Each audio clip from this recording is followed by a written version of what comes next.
Buenos días, mucho gusto. Soy la doctora Valesca Girón. Em, Soy R2 de la especialidad de Medicina de la Actividad Física y Deportiva. El día de hoy vamos a hablar un poco acerca de las fracturas por estrés. Estas lesiones son relativamente comunes en los deportistas y pues a veces por el término fractura puede haber un mal entendimiento con respecto a la definición de esta lesión, ya que por fractura generalmente se entiende que son pues lesiones de alto impacto y pues ya veremos que este tipo de fracturas pues no son así. Entonces, ¿qué son las fracturas por estrés? Son rupturas en el hueso debido a que hay un desequilibrio entre la resistencia ósea y el estrés mecánico repetitivo. Estos van a variar en grados. Pues en algunas bibliografías muestran que las periostitis, que son la inflamación del periósteo, que es una capa del hueso, hasta fracturas completas de la cortical, que pues es la superficie del hueso como tal. Estas pues son lesiones por sobreuso. Sobreuso es literalmente pues un uso repetitivo, por un uso repetitivo que pueden tener los atletas en su desempeño físico en su deporte. Especialmente esto lo vamos a ver bastante en atletas que son corredores o que son saltadores. Estos pues generalmente están asociados cuando hay un aumento del volumen del entrenamiento o bien por la intensidad del entrenamiento, cuando el atleta realmente pues no está adaptado. Generalmente pues estas son más comunes en los miembros inferiores y pues vamos a ver más adelante que dependiendo el deporte pues hay fracturas más específicas en ciertos huesos. Hay un término, bueno, esto se divide esto pues está en algunas bibliografías, sí lo clasifican como fracturas por estrés, en otras pues no, pero las fracturas patológicas, esto lo vamos a ver tal vez más en personas grandes o personas que tienen pues algún tipo de cáncer como tal. Estas son fracturas en huesos que son anormales, que no tienen salud como tal, pero son fracturas que son espontáneas o que son por traumatismo menor. Y en esta bibliografía pues no lo consideraban como fracturas por estrés, pero voy a mostrar más adelante que hay una nueva clasificación que salió en el 2021 pues que sí lo considera. Y pues estas fracturas patológicas que no hay, que son muy diferentes a las que son por sobreuso en atletas, estas sí son pues literalmente solamente con sentarse, pueden tener incluso la fractura, pero esto lo vamos a ver como les comentaba en pacientes son de la tercera edad y generalmente tienen alguna otra comorbilidad como cáncer. Eh, Algunos autores pueden clasificar este tipo de fractura como fractura por estrés o fractura por fatiga y pues estos son sinónimos como tal. Pues, ¿cuál es la razón o cuál es la patofisiología del por qué ocurre esto? En los atletas que pues hay un hueso que es sano, generalmente en la fisiología del hueso hay un equilibrio entre la creación y la reparación de las microfisuras que suceden cuando hay pues un entrenamiento, el entrenamiento respectivo. Sin embargo, en estos atletas hay una falla en la reparación realmente del hueso porque hay una fatiga como tal. Allí ya por el sobreuso que se le está dando al hueso o por actividades repetitivas y sin descanso como tal, inicia, hay un desequilibrio realmente en la reparación con respecto a la ruptura que hay en el hueso como tal, o en términos médicos se llama resorción ósea. Y pues esta puede tener varias etapas como tal. Puede ser desde el inicio de la fisura, si no hay una hay una disminución de la carga, pues esta puede tener una propagación de la fisura y después progresar a una fractura completa. Entonces, el inicio de la fisura ocurre en sitios de concentración de estrés durante la carga ósea. Hay ciertos lugares que tienen mayor tensión por el músculo, que pueden estar pues más propensos justamente a donde puede empezar la fisura.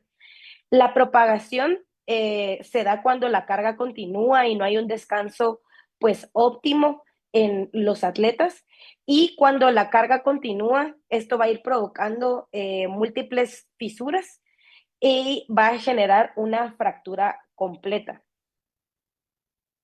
Entonces, pues generalmente si no se modifican los episodios de carga o no se aumenta la reparación, la fractura puede progresar hasta un fallo estructural y una falla completa. Voy a mostrar más adelante algunas imágenes, pero pues acá en esta donde están señalando las flechitas eh, hay una descontinuación de la cortical como tal, y esto puede ya presentar una fractura por estrés. En este caso, estas, como si bien se ve, no son fracturas que literalmente pues se ve eh, como la ruptura completa, como lo podemos ver en traumatismos de alto impacto. Por eso es que a veces pueden pasar por desapercibido, porque, pues como ya veremos más adelante, en estadios iniciales, las radiografías pues no nos pueden aportar mayores datos como tal, hasta cuando hay una fractura completa. Entonces, pues de la clasificación que les mencionaba antes, esta es una clasificación que salió en el 2021, que pues ya habla también de que las fracturas patológicas pues pueden ser parte de las fracturas por estrés. Esta clasificación divide en cuatro las fracturas por estrés, que la primera es fractura por fatiga, que esta es la que principalmente vamos a ver en nuestros atletas. La segunda es fractura por insuficiencia. La tercera es una fractura típica y la cuarta es una fractura patológica. En la fractura por fatiga es la que, pues como les comentaba anteriormente, esta es la que vamos a ver en los atletas. Va a ser una fractura por sobreuso que se desarrolla en un hueso normal, en un hueso saludable, con una resistencia elástica adecuada y que tiene una fuerza adecuada. El hueso está sano. Una fractura por insuficiencia. Esta es una fractura que se puede dar en respuesta igual a un estrés fisiológico, pero esto, perdón,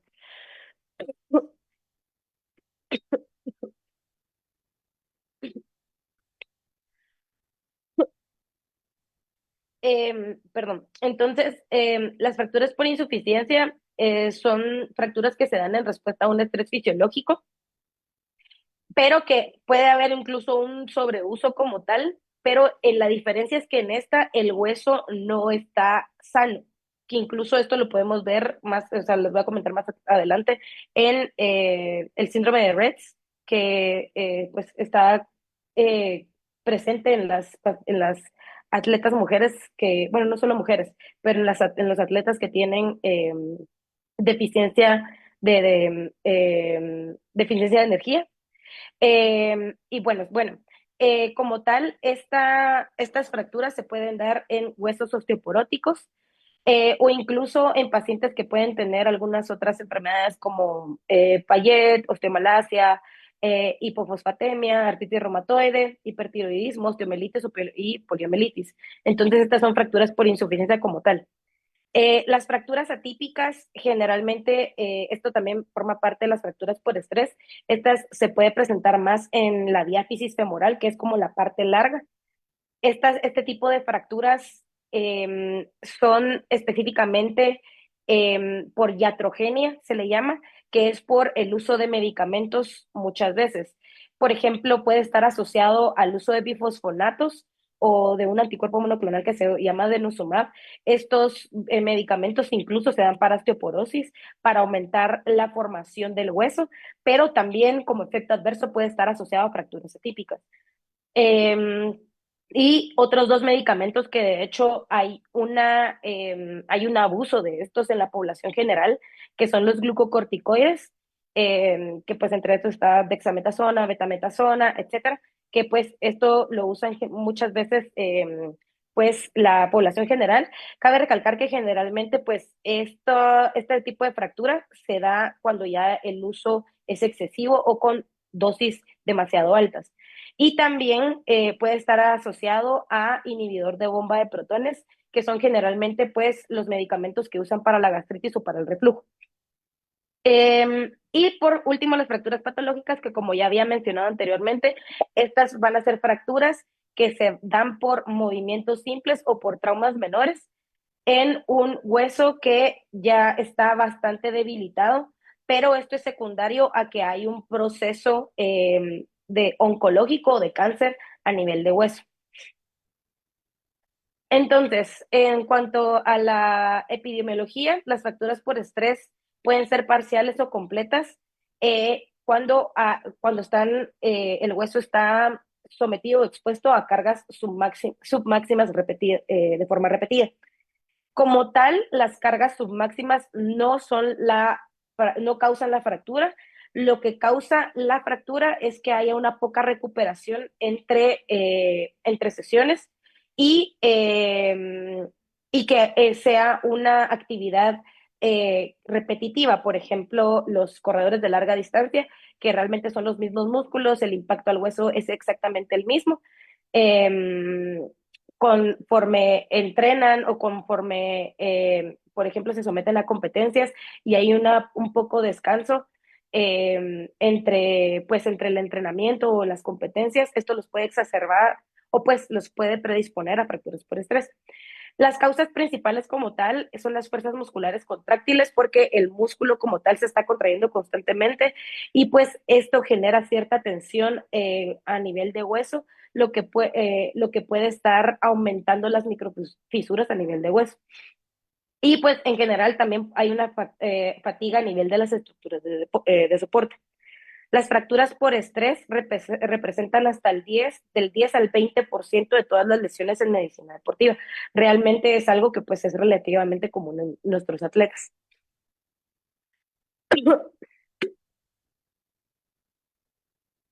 Y pues bueno, el 95% de todas las fracturas por estrés van a ser en miembros inferiores. Realmente es muy poco común que se dé en miembros superiores. En miembros superiores va a representar del 5 al 10%.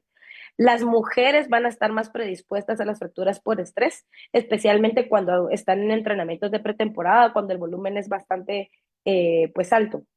La prevalencia de las fracturas por estrés en los respectivos huesos que están asociados a este tipo de fracturas. La tibia es de lo más común y representa el 49%.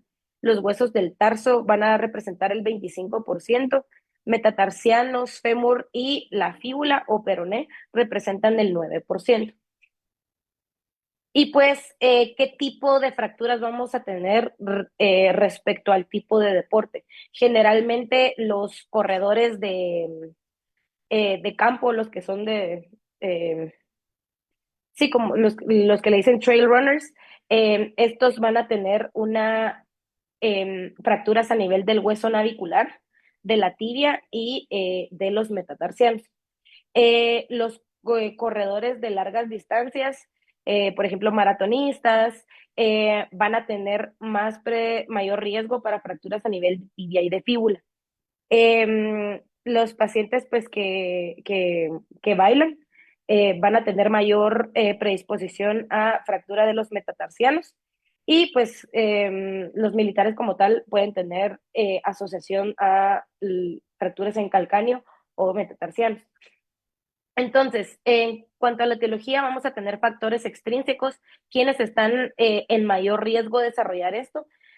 Pacientes que tienen deficiencias nutricionales, que su ingesta nutricional no es adecuada para la cantidad pues para el volumen de entrenamiento que están teniendo.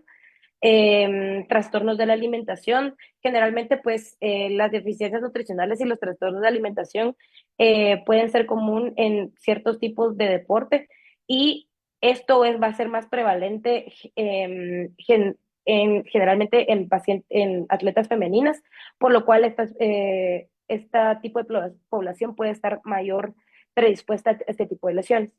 La tríada de la atleta femenina, que esto corresponde a un déficit energético, osteoporosis y amenorrea.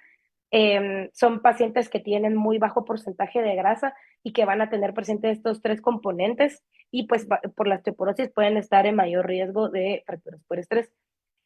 El volumen y la frecuencia de entrenamiento. Generalmente cuando se imponen ejercicios nuevos en pues en el programa de entrenamiento, que pues pueden ser excesivos y para lo cual el cuerpo no está adaptado. Entonces puede empezar a existir eh, una, una fatiga excesiva y más si no se le da el descanso adecuado, entonces la reparación del hueso empieza a ser inadecuada y puede empezar un proceso de fractura por estrés. También tiene que ver mucho la calidad del calzado y el equipo. Por ejemplo, en los corredores implica mucho esto. Cuando, pues obviamente con largas distancias y no tienen un calzado adecuado, pueden empezar a tener como cierto impacto a nivel de algunos huesos. Y factores ambientales, como la superficie de carrera, no es lo mismo correr en pavimento a, por ejemplo, correr en grama. En pavimento pues vamos a tener un mayor impacto, entonces esto también puede afectar. Los factores intrínsecos, pacientes que hayan tenido pues ya historia de fracturas por estrés. Las mujeres, como les había comentado anteriormente, en especial en corredoras de larga distancia, las mujeres tienen un 2.3 veces mayor riesgo de fracturas por estrés que los hombres. Un índice de masa corporal muy alto o incluso bajo y pues que tengan una densidad mineral ósea disminuida, como lo mencioné previamente. Entonces la presentación clínica son pacientes, generalmente el paciente se va a presentar con dolor durante la actividad física, pero que va a disminuir con el descanso. Esto pues va totalmente diferente a lo que generamos, a lo que creemos de una fractura, que es un golpe y empieza un dolor excesivo y que a veces pues ya no pueden caminar y etcétera. En cambio, esto característicamente es bastante dolor en los atletas durante la actividad física, pero cuando descansan disminuye. Entonces, esto obviamente como es un proceso que va siendo progresivo y crónico, el dolor puede ir empeorando gradualmente con el tiempo al continuar con la misma actividad que pues está agravando los síntomas. Pueden empezar a tener inflamación y sensibilidad alrededor del área de dolor. Entonces, el inicio va a ser insidioso. ¿Qué quiere decir insidioso? Que pues realmente los atletas no van a recordar exactamente cuándo fue que empezó, sino que empezó a doler poco a poco, sin ningún trauma previo. Y pues van a tener historia de aumento del volumen, la intensidad o cambio de la superficie del entrenamiento. El dolor inicia solo con la actividad, pero puede empezar a afectar actividades de la vida diaria cuando esto va siendo un poquito más progresivo. Hay que tener pues mucho cuidado, no cuidado, pero una sospecha clínica muy alta entre los médicos cuando las fracturas son a nivel de pelvis y sacro, porque estas fracturas son muy difíciles de examinar y son mucho más difíciles de diagnosticar. Una de las formas que se puede hacer, o una de las pruebas que se puede hacer en clínica, es que se le ponga al paciente a saltar con una pierna, en la pierna que obviamente le duele. Cuando son fracturas por estrés, van a limitar totalmente la capacidad de saltar sin dolor. Entonces, pues esto nos puede llevar a la sospecha clínica. El diagnóstico, pues, inicialmente se pueden solicitar radiografías. Cabe recalcar que 2/3 de las radiografías inicialmente van a ser normales y pues las podemos ver ya positivas cuando empieza un proceso de curación que pues a nivel de hueso se pueden ver cambios en las estructuras que se llama callo óseo. Entonces hasta ahí puede ser evidente. Los hallazgos generalmente en las radiografías suelen ser muy sutiles y son muy difíciles de detectar. Hasta cuando obviamente ya progresó a una fractura completa, pues ahí ya es un poco más obvio.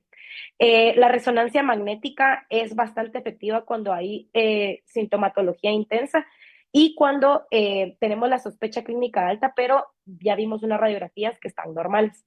Y la tomografía pues también ayuda a detectar fracturas que son difíciles de estudiar, como en ciertos huesos como la tibia o el hueso navicular.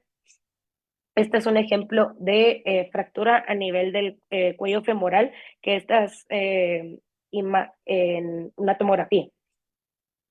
El manejo, pues, el tratamiento inicial incluye el descanso para que obviamente haya una recuperación a nivel de hueso, dependiendo de dónde sea la fractura y de qué tan severo sea el caso, puede ser requerido que el uso de muletas o botas.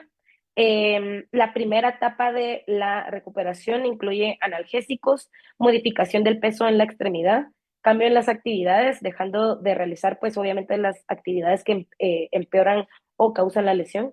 Si no se puede caminar sin dolor, entonces sí se indica una inmovilización de forma temporal y actividades alternativas que pueden hacer pues los atletas. No es que tal vez puedan quedar en reposo total, sino que pueden tomar otro tipo de actividades. Puede ser natación, ciclismo o elíptica, para que puedan mantener la fuerza y la condición física, y pues este tipo de actividades no son de alto impacto como tal que pueda afectar todavía el hueso.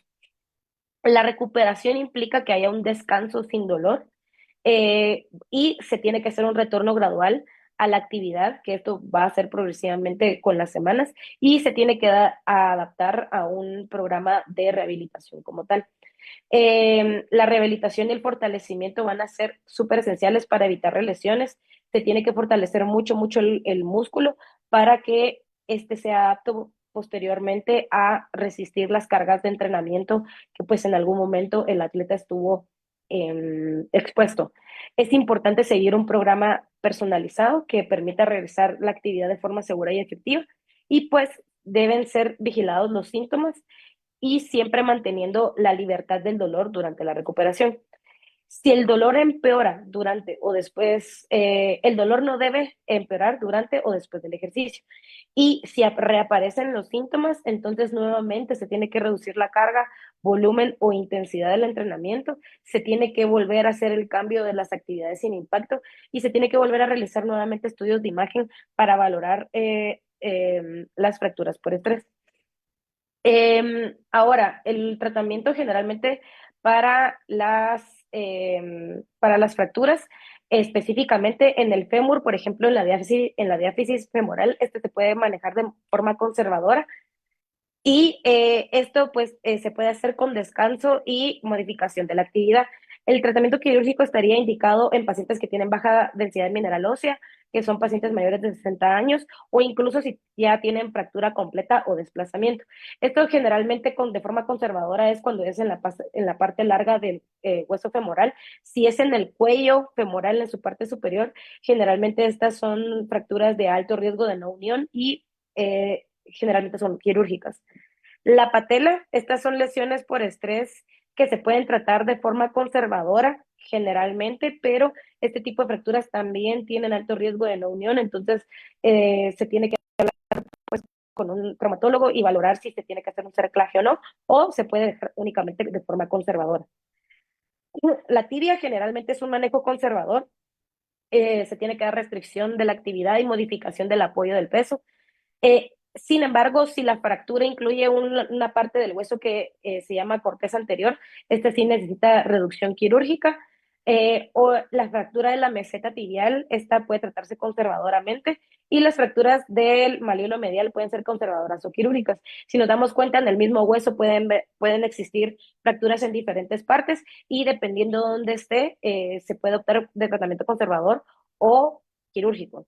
La fíbula, estas generalmente pues sí pueden tener reposo, inmovilización y retorno gradual a la enfermedad. Sin embargo, cuando es fíbula proximal también se tiene que valorar el tratamiento quirúrgico. Y los huesos del tarso, el calcáneo pues responde muy bien al tratamiento conservador. Ahora el hueso navicular es otro tipo de hueso que tiene riesgo de no unión y puede requerir no apoyar el peso hasta 12 semanas, y cirugía si la fractura es completa. Por ejemplo, aquí observamos la fractura y aquí pues se le colocó, se hizo un tratamiento quirúrgico, una reducción de forma quirúrgica. Y pues los diagnósticos diferenciales que siempre tenemos que pensar obviamente, o que se pueden confundir, las fracturas por estrés se pueden confundir otras etiologías, que puede ser tendinopatías, que va a ser lo más común que se pueda confundir, un síndrome compartimental, o un síndrome de atrapamiento del nervio o arteria, o síndrome de estrés tibial, que pues es algo muy, muy común en los atletas que son corredores libres. Y pues eso sería todo. Muchas gracias.